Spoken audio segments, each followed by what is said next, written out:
کے زندہ جلالی اور بابرکت نام میں آپ سب کی سلامتی ہو۔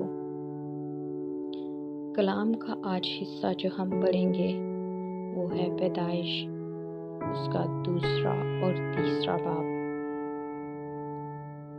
سو آسمان اور زمین اور ان کے کل لشکر کا بنانا ختم ہوا، اور خدا نے اپنے کام کو جسے وہ کرتا تھا 7واں دن ختم کیا، اور اپنے سارے کام سے جسے وہ کر رہا تھا 7ویں دن فارغ ہوا، اور خدا نے 7ویں دن کو برکت دی اور اسے مقدس ٹھہرایا، کیونکہ اس میں خدا ساری کائنات سے جسے اس نے پیدا کیا اور بنایا فارغ ہوا۔ یہ ہے آسمان اور زمین کی پیدائش جو وہ خلق ہوئے۔ جس دن خداوند نے زمین اور آسمان کو بنایا، اور زمین پر اب تک کھیت کا کوئی پودا نہ تھا، نہ میدان کی کوئی سبزی اب تک اگی تھی، کیونکہ خداوند خدا نے زمین پر پانی نہیں برسایا تھا، اور نہ زمین جوتنے کو کوئی انسان تھا، بلکہ زمین سے کوہرا اٹھتی تھی اور تمام روئے زمین کو سیراب کرتی تھی۔ اور خداوند خدا نے زمین کی مٹی سے انسان کو بنایا، اور اس کے نتنوں میں زندگی کا دم پھونکا، تو انسان جیتی جان ہوا۔ اور خداوند خدا نے مشرق کی طرف عدن میں ایک باغ لگایا، اور انسان کو جسے اس نے بنایا تھا وہاں رکھا۔ اور خداوند خدا نے ہر درخت کو جو دیکھنے میں خوشنما اور کھانے کے لیے اچھا تھا زمین سے اگایا، اور باغ کے بیچ میں حیات کا درخت اور نیک و بد کی پہچان کا درخت بھی لگایا۔ اور عدن سے ایک دریا باغ کے سیراب کرنے کو نکلا، اور وہاں سے 4 ندیوں میں تقسیم ہوا۔ پہلی کا نام فیسون ہے، جو ہویلا کی ساری زمین کو جہاں سونا ہوتا ہے گھیرے ہوئے ہے، اور اس زمین کا سونا چوکھا ہے، اور وہاں موتی اور سنگ سلیمانی بھی ہیں۔ اور دوسری ندی کا نام جیہون ہے، جو کوش کی ساری زمین کو گھیرے ہوئے ہے، اور تیسری ندی کا نام دجلہ ہے، جو حصور کے مشرق کو جاتی ہے، اور چوتھی ندی کا نام فرات ہے۔ اور خداوند خدا نے آدم کو لے کر باغ عدن میں رکھا کہ اس کی باغبانی اور نگہبانی کرے۔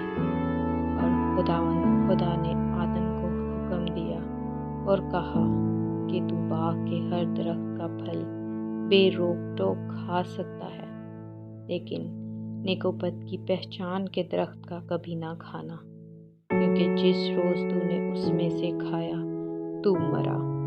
اور خداوند خدا نے کہا کہ آدم کا اکیلا رہنا اچھا نہیں، میں اس کے لیے ایک مددگار اس کی مانند بناؤں گا۔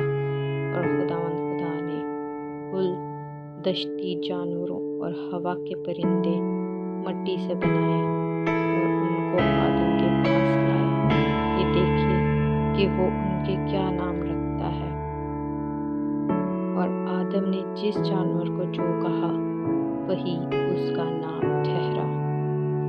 اور آدم نے کل چوپایوں اور ہوا کے پرندوں اور کل دشتی جانوروں کے نام رکھے، پر آدم کے لیے کوئی مددگار اس کی مانند نہ ملا۔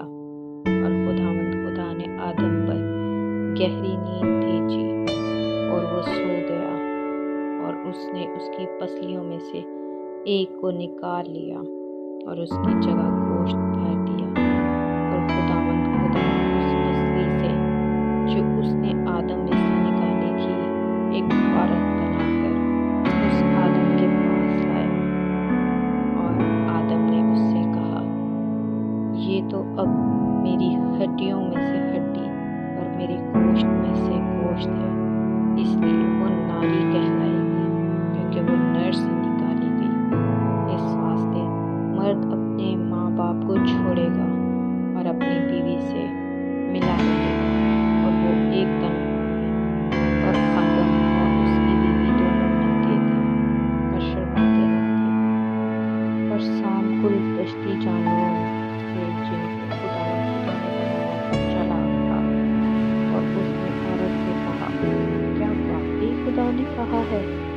باغ کے کسی درخت کا پھل تم نہ کھانا۔ عورت نے سانپ سے کہا کہ باغ کے درختوں کا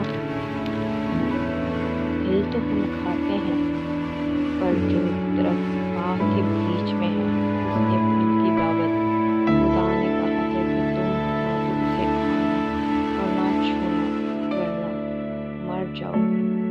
تب سانپ نے عورت سے کہا کہ تم ہرگز نہ مرو گے، بلکہ خدا جانتا ہے کہ جس دن تم اسے کھاؤ گے تمہاری آنکھیں کھل جائیں گی اور تم خدا کی مانند نیک و بد کی جاننے والے بن جاؤ گے۔ عورت نے جو دیکھا کہ وہ درخت کھانے کے لیے اچھا اور آنکھوں کو خوشنما معلوم ہوتا ہے اور عقل بخشنے کے لیے خوب ہے، تو اس کے پھل میں سے لیا اور کھایا اور اپنے شوہر کو بھی دیا اور اس نے کھایا۔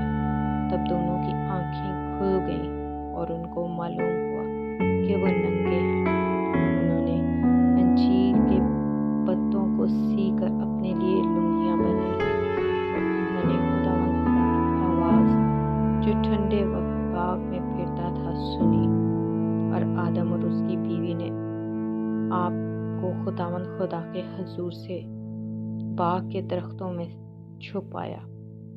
تب خداوند خدا نے آدم کو پکارا اور اس سے کہا کہ تو کہاں ہے؟ اس نے کہا میں نے باغ میں تیری آواز سنی اور میں ڈرا کیونکہ میں ننگا تھا اور میں نے اپنے آپ کو چھپایا۔ اس نے کہا تجھے کس نے بتایا کہ تو ننگا ہے؟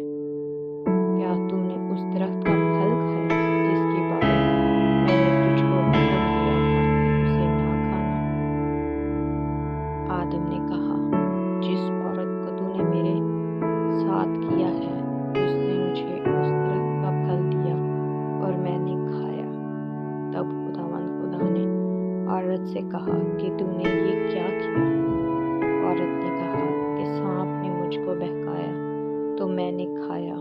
اور خداوند خدا نے سانپ سے کہا اس لیے کہ تو نے یہ کیا تو سب چوپایوں اور دشتی جانوروں میں ملعون ٹھہرا، تو اپنے پیٹ کے بل چلے گا اور اپنی عمر بھر خاک چاٹے گا، اور میں تیرے اور عورت کے درمیان اور تیری نسل اور عورت کی نسل کے درمیان عداوت ڈالوں گا، وہ تیرے سر کو کچلے گا اور تو اس کی ایڑی پر کاٹے گا۔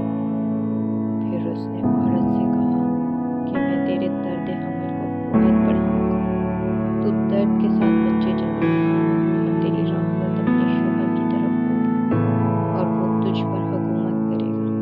اور آدم سے اس نے کہا چونکہ تو نے اپنی بیوی کی بات مانی اور اس درخت کا پھل کھایا جس کی بابت میں نے تجھے حکم دیا تھا کہ اسے نہ کھانا، اس لیے زمین تیرے سبب سے لعنتی ہوئی اور شہد کے ساتھ اپنی عمر بھر اس کی پیداوار کھائے گی۔ وہ تیرے لیے کانٹے اور اون کٹائی اگائے گی، اور تو کھیت کی سبزی کھائے گا، تو اپنے منہ کو یتیم کی روٹی چاٹے گا، تب تک کہ زمین میں تو پھر لوٹ نہ جائے گا، اس لیے کہ تو اس سے نکالا گیا ہے، کیونکہ تو خاک ہے اور خاک میں پھر لوٹ جائے گا۔ اور آدم نے اپنی بیوی کا نام حوا رکھا، اس لیے کہ وہ سب زندوں کی ماں ہے۔ اور خداوند خدا نے آدم اور اس کی بیوی کے واسطے چمڑے کے کرتے بنا کر ان کو پہنائے۔